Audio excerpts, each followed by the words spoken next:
Hi செல்ல குட்டீஸ், welcome back to star arts Tamil channel. இன்றைக்கி வந்து நம்ம என்ன பண்ண போகிறோம்னா, டிஷ்யூ பேப்பர் வச்சு ஒரு சூப்பரான கிராஃப்ட் ஐடியா தான் வந்து பார்க்க போகிறோம். டிஷ்யூ பேப்பரும் ஒரு வளையலும் வச்சு எப்படி ஒரு சூப்பரான கிராஃப்ட் பண்ணுறது தான் பார்க்க போகிறோம். இன்றைக்கி வந்து ஒரு சூப்பரான ஃப்ளவர் தான் வந்து பண்ண போகிறோம். அதுக்கு வந்து ஒரு டிஷ்யூ பேப்பரை வந்து நான் இப்படி எடுத்திருக்கேன். ஒரு டிஷ்யூ பேப்பரை வந்து ரெண்டாக மடித்து இந்த மாதிரி வந்து கட் பண்ணிக்கோங்க. கட் பண்ணும்போது அந்த டிஷ்யூ பேப்பரை வந்து நம்ம ஓப்பன் பண்ணோம் அப்படின்னா இந்த மாதிரி நீளமாக இருக்கணும். இந்த மாதிரி நீளமாக இருக்கிற மாதிரி வந்து நீங்கள் கட் பண்ணிக்கோங்க. ஏன் இந்த மாதிரி நீளமாக எடுக்கிறேன் அப்படின்னா, நமக்கு வந்து நல்லா புசு புசுனும் கிடைக்கும். அதுக்கப்புறம் ரொம்ப அகலமாக இருந்தால் பூ பார்க்க நல்லா இருக்காது, சின்னதாக பார்க்க இருக்கும். அதுக்காக தான் வந்து இந்த மாதிரி நீளமான பேப்பராக எடுத்திருக்கேன். நீங்கள் அப்படியே ஒரு பேப்பரை கூட 2 பேப்பரை ஒட்டியிருக்கோம் இல்லையா, அதை தனித்தனியாக எடுத்து கூட நீங்கள் இது பண்ணிக்கலாம். இப்போ இதே மாதிரியே மொத்தம் 8 பீஸ் வந்து நான் ஒரு பேப்பராக வந்து மேலே வந்து அடுக்கிக்கிறேன். இப்போ இந்த பேப்பரை வந்து நம்ம என்ன பண்ண போகிறோம்னா, திருப்பி வந்து மடிக்க போகிறோம். ஃபஸ்ட்டு இந்த பக்கம் மடித்தோம் அப்படின்னா அப்புறம் திருப்பி அந்த பக்கம் மடிப்போம் இல்லையா.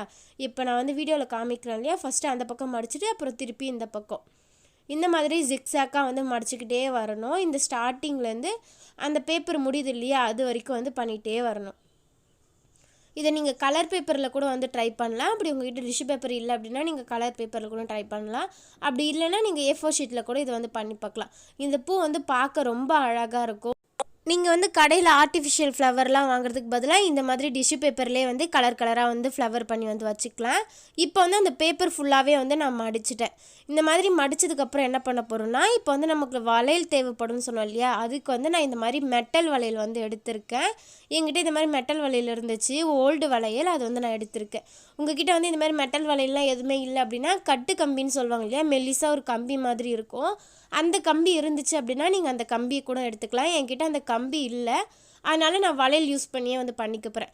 நிறைய பேர்கிட்ட வந்து வளையல் இருக்கும், அதனால வந்து நான் வளையலே வந்து யூஸ் பண்ணிக்கிட்டேன். இப்போ வந்து அதை நடு சென்டராக வச்சு மேலேருந்து அப்படி வந்து வளைச்சி விட்டுறணும். அந்த பேப்பர்லாம் வந்து லாக் ஆகிற அளவுக்கு வந்து வளைச்சி விட்டோம். ரொம்ப வந்து டைட்டாக பண்ணோம் அப்படின்னா பூ வந்து பண்ணுறது கொஞ்சம் கஷ்டமாக இருக்கும். அதனால் ஓரளவுக்கு மட்டும் டைட் பண்ணிவிடுங்க. டைட் பண்ணதுக்கப்புறம் இப்படி தான் இருக்கும். இந்த சைடும் அந்த சைடும் இந்த மாதிரி எடுத்து விட்டுருங்க. ஃபஸ்ட்டு இந்த மாதிரி 2 பக்கமும் நல்லா விரிச்சிருக்கிற மாதிரி வந்து எடுத்து விட்டணும்.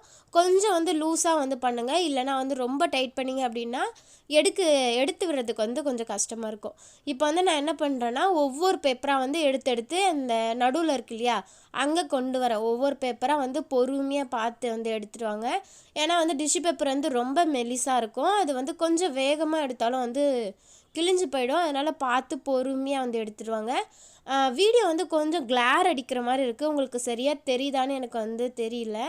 நான் என்ன பண்ணுறேன்னா, ஒவ்வொரு பேப்பராக வந்து எடுத்துகிட்டு வந்து நடு சென்டரில் விடுறேன். மொத்தமாக எடுத்துகிட்டு வந்தால் நல்லா இருக்காது, அதனால் ஒவ்வொரு பேப்பராக வந்து எடுத்துகிட்டு வரணும்.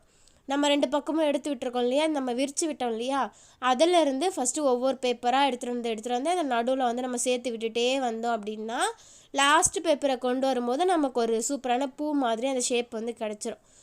அதுக்கு மேலே வந்து நம்ம பெயிண்ட்டோ இல்லை எது வேணால் வந்து பண்ணிக்கலாம். அப்போ வந்து நமக்கு சூப்பரான ஒரு பூ வந்து கிடச்சிரும். நீங்கள் இதே மாதிரி ஒயிட் கலரில் கூட வந்து யூஸ் பண்ணிக்கலாம். அப்படி இல்லை உங்களுக்கு வந்து ஒயிட்டாக இருக்கிறது பிடிக்கல அப்படின்னா நீங்கள் வேறு எதனா கலருமே வந்து பண்ணிக்கலாம். இப்போ வந்து நான் முக்கால்வாசி பேப்பரை வந்து எடுத்துகிட்டு வந்துட்டேன். பொறுமையாக எடுத்துகிட்டு வாங்க. அது டிஷ்யூ பேப்பர் வந்து ரொம்ப மெலிசாக இருக்கிறதுனால வந்து அது எடுக்கும் போதே லைட்டாக வந்து கிழிஞ்சிட்டு வந்துடுது. அந்த மாதிரி கிழியாமல் வரணும் அப்படின்னா நீங்கள் வந்து பொறுமையாக பார்த்து எடுத்துகிட்டு வரணும். அதே மாதிரி நடுவில் வந்து நம்ம டைட் பண்ணுறோம் இல்லையா, அதுவுமே வந்து கொஞ்சம் லூஸாக இருக்கிற மாதிரி பார்த்துக்கணும். ரொம்ப டைட் பண்ணால் எடுக்கிறது வந்து கஷ்டமாக இருக்கும். நடு சென்டரில் வந்து அதை லாக் பண்ணும்போது கொஞ்சம் லூஸாக இருக்கிற மாதிரி வந்து பண்ணுங்கள். ரொம்ப போட்டு முறுக்காமல் பார்த்துக்கோங்க. இப்போ வந்து நம்ம ஃப்ளவர் வந்து ரெடி ஆகிடுச்சு. எக்ஸ்ட்ரா எதனா தொங்கிட்டு இருந்துச்சுன்னா நீங்கள் சிசரை வச்சு கட் பண்ணிக்கவும் செய்யலாம்.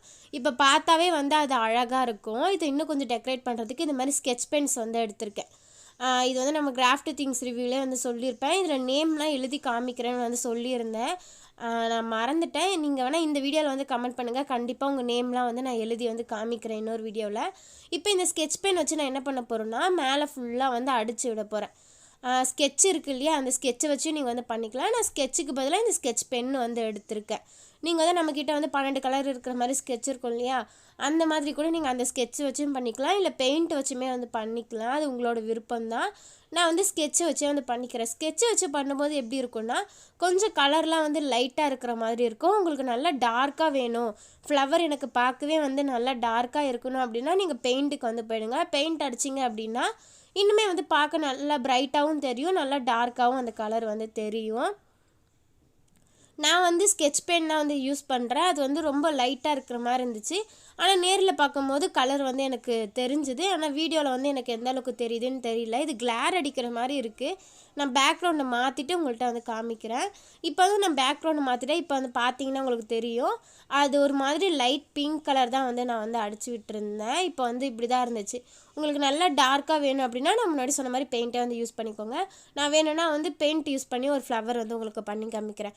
இப்போ வந்து நான் என்ன டேப் எடுத்திருக்கேன்னா, இந்த ஒயருக்கெலாம் வந்து சுற்றுவாங்க இல்லையா, ஒயர்லாம் எங்கன்னா ஜாயின் பண்ணால் வந்து இந்த டேப் தான் வந்து யூஸ் பண்ணுவாங்க. இந்த டேப் வந்து என்கிட்ட க்ரீன் கலரில் இருந்துச்சு. அதனால் நான் என்ன பண்ணேன்னா, இந்த டேப்பையே அந்த நீளமாக வந்து கம்பி தெரியுது இல்லையா, அதுக்கு வந்து சுற்றி விட போகிறேன். அப்படியே கம்பியோடு விட்டோம் அப்படின்னா பார்க்க வந்து அசிங்கமாக இருக்கும். நான் எதனா வந்து டேப் வந்து கலர் டேப் கிடைக்குதான்னு தேடி பார்க்கும்போது எனக்கு இந்த டேப் தான் வந்து கிடச்சிது. இதுவுமே வந்து க்ரீன் கலரில் இருந்தனால நம்ம ஒட்டினோம் அப்படின்னா பார்க்க அழகாக இருக்குன்னு சொல்லிட்டு நான் இந்த டேப்பே வந்து எடுத்துக்கிட்டேன். உங்ககிட்ட வந்து இந்த மாதிரி டேப் இல்லை அப்படின்னா க்ரீன் கலரில் பேப்பர் இருந்துச்சுன்னா நீங்கள் அதை கூட வந்து சுற்றி விட்டுக்கலாம். அப்படி கம்பி இல்லை அப்படின்னா ஃபஸ்ட்டு வந்து நூலை வச்சு கட்டிட்டு லாஸ்ட்டாக வந்து பேப்பரில் ஸ்டிக்கு ரெடி பண்ணுவோம்ல, அது க்ரீன் கலரில் ரெடி பண்ணி கூட நீங்கள் அட்டாச் பண்ணிக்கலாம். இப்போ இது ஃபுல்லாக வந்து நம்ம வந்து சுற்றிக்கலாம். சுற்றுனதுக்கப்புறம் பார்க்கவே நீட்டாக அழகாக இருந்துச்சு இந்த ஃப்ளவர். வேணும்னா நான் சொன்ன மாதிரி டார்க் கலரில் நீங்கள் பண்ணிக்கலாம். இதே மாதிரி நான் இன்னும் 2 ஃப்ளவர் வந்து பண்ணி வச்சுருக்கேன். ஒன்றா பார்க்கும்போது நல்லா இருக்காது, ஆனால் 3 4 அப்படி வைக்கும்போது பார்க்கவே ரொம்ப அழகாக இருக்கும். எனக்கு என்னமோ இது இன்னுமே கொஞ்சம் பிரைட்டாக இருந்தால் நல்லாயிருக்குன்னு தோணுச்சு. இப்போ வந்து நம்ம பெயிண்ட்லேயுமே வந்து பண்ணி பார்க்கலாம். ஃபஸ்ட்டு வந்து நம்ம மடித்தோம் இல்லையா, அதே மாதிரி மடித்து எடுத்துக்கிட்டேன். அதுக்கப்புறம் ஸ்டெப்பு தான் வந்து உங்கள்கிட்ட காமிக்கிறேன். ஏன்னா மடிக்கிறதும் வந்து காமிச்சோம் அப்படின்னா ரொம்ப லென்த்தியாக போகும். அதனால வந்து மடிக்கிறத வந்து நான் ஸ்கிப் பண்ணிட்டேன். மடித்ததில் நான் முன்னாடி சொன்ன மாதிரி ரொம்ப டைட்டாக இல்லாமல் ரொம்பவும் லூஸாக இல்லாமல் வந்து நீங்கள் கட்டிக்கோங்க. கட்டிட்டு 2 பக்கமும் அழகாக இந்த மாதிரி விரித்து விட்டுருங்க. உங்களுக்கு தான் இந்த வீடியோவில் வந்து கிளியராக வந்து தெரியல அப்படின்னா இதில் வந்து எடுத்து விடுறதெல்லாம் வந்து கிளியராக தெரியும். நான் என்ன பண்ணுறேன்னா ஒவ்வொரு பேப்பராக வந்து எடுத்து அந்த நடு சென்டருக்கு கொண்டு வரேன். நம்ம 2 பக்கமும் விரித்து விட்டோம் இல்லையா, அதில் ஃபஸ்ட்டு ஒவ்வொரு பேப்பராக எடுத்துகிட்டு வந்து நம்ம நடு சென்டராக இருக்கும் இல்லையா, அங்கே விரித்து விடும்போது நம்ம அதில் கம்பி கட்டணும்ல, அதுவுமே வெளியே தெரியாது. நமக்கு பார்க்கவும் பூ வந்து அழகாக இருக்கும். இதே மாதிரியே எல்லா பேப்பரையும் பொறுமையாக வந்து நம்ம எடுத்து கொண்டுட்டே வந்து நடு சென்டரில் வந்து விடணும். இப்போ நான் ஃபுல்லாத்தையும் வந்து பண்ணிட்டேன். பண்ணதுக்கப்புறம் நமக்கு வந்து பூ கிடச்சிரும். இதுக்கு மேலே நான் என்ன கலர் பண்ண போகிறேன்னா ரெட் கலர் தான் வந்து பண்ண போகிறேன். நம்ம ஆல்ரெடி பண்ணதுக்கு வந்து பிங்க் கலர் பண்ணோம். அது சைடில் வைக்கும் போது அழகாக இருந்துச்சு. இந்த மாதிரி வந்து நீங்கள் சேனல் வச்சுருக்கீங்க, இல்லை எதுனா வந்து ஃபோட்டோ எடுக்கணும், அதுக்கு பேக்ரவுண்டுக்கு எதனா ஃப்ளவர் வைக்கணும் அப்படின்னா அதுக்குமே வந்து நீங்கள் இந்த ஃப்ளவரை வந்து யூஸ் பண்ணிக்கலாம். அப்போயுமே வந்து பார்க்க வந்து அழகாக இருக்கும். நீங்கள் வந்து ஒவ்வொரு போக்கும் ஒவ்வொரு கலர் கூட வந்து கொடுத்துக்கலாம். நான் ஆல்ரெடி வந்து இதுவும் ரெட் கலர் மாதிரி இருக்குன்னு சொல்லிட்டு நான் ரெட் கலரே வந்து கொடுத்துட்டேன். நம்ம ஆல்ரெடி பண்ணது பிங்க்கு தான், ஆனால் வீடியோவில் பார்க்கும்போது லைட் ரெட் மாதிரி தான் எனக்கு தெரிஞ்சிச்சு. அதனால் இதுக்குமே வந்து நான் ரெட் கலரே வந்து கொடுத்துட்டேன். இப்போ வந்து இது ஃபுல்லாகவே வந்து கலர் கொடுத்தாச்சு. அந்த பூவை விட இதோட கலர் வந்து நல்லா பிரைட்டாக தெரிஞ்சிச்சு. உங்களுக்கு வந்து பிரைட் கலர்ஸாக வேணும் அப்படின்னா நீங்கள் பெயிண்ட்டே வந்து யூஸ் பண்ணிக்கலாம். அப்படி இல்லை எனக்கு வந்து லைட் கலர்ஸ் பிடிக்குன்னா நீங்கள் ஸ்கெட்ச் பென் யூஸ் பண்ணி கலர் கலராக வந்து பண்ணிட்டீங்க அப்படின்னா அழகாக இருக்கும். இதுக்குமே வந்து அந்த க்ரீன் கலர் டேப் வந்து நான் ஃபுல்லாக வந்து சுற்றி விட்டுட்டேன். அவ்வளோதான். இப்போ வந்து நம்ம சூப்பராக வந்து நம்ம ஃப்ளவர் வந்து ரெடி பண்ணிட்டோம். மொத்தம் 4 ஃப்ளவர் வந்து ரெடி பண்ணியிருக்கேன். 4மே வந்து பார்க்க ரொம்ப அழகாக இருந்துச்சு. நீங்கள் வந்து இது அழகாக ஃப்ளவர் வாஷாக வந்து யூஸ் பண்ணிக்கலாம். இந்த மாதிரியான ஒரு பாட்டிலில் போட்டு வச்சிட்டிங்க அப்படின்னா பார்க்கவே ரொம்ப அழகாக இருக்கும். இனிமேல் நிறைய கலரில் பண்ணிங்க அப்படின்னா உங்களுக்கு இனிமேல் பார்க்க அழகாக இருக்கும். நான் வந்து எல்லாமே வந்து ஒரே கலரில் வந்து பண்ணியிருக்கேன். இந்த மாதிரி இல்லாமல் நீங்கள் ஒவ்வொரு கலரில் பண்ணிங்க அப்படின்னா இனிமேல் பார்க்க கலர்ஃபுல்லாக இருக்கும். இந்த ஐடியா வந்து பிடிச்சிருக்குன்னு நினைக்கிறேன். நம்ம வந்து எதனா கேக் வாங்கணும், இல்லை பப்ஸ்லாம் வாங்கினா இந்த மாதிரி டிஷ்யூ பேப்பர் கொடுப்பாங்க இல்லையா, அதை வந்து தூக்கி போடாமல் இந்த மாதிரி கிராஃப்ட் பண்ணி பாருங்கள். ரொம்பவே வந்து சூப்பராக இருக்கும். இன்னொரு இன்ட்ரெஸ்டிங்கான வீடியோவில் பார்க்கலாம். பாய்.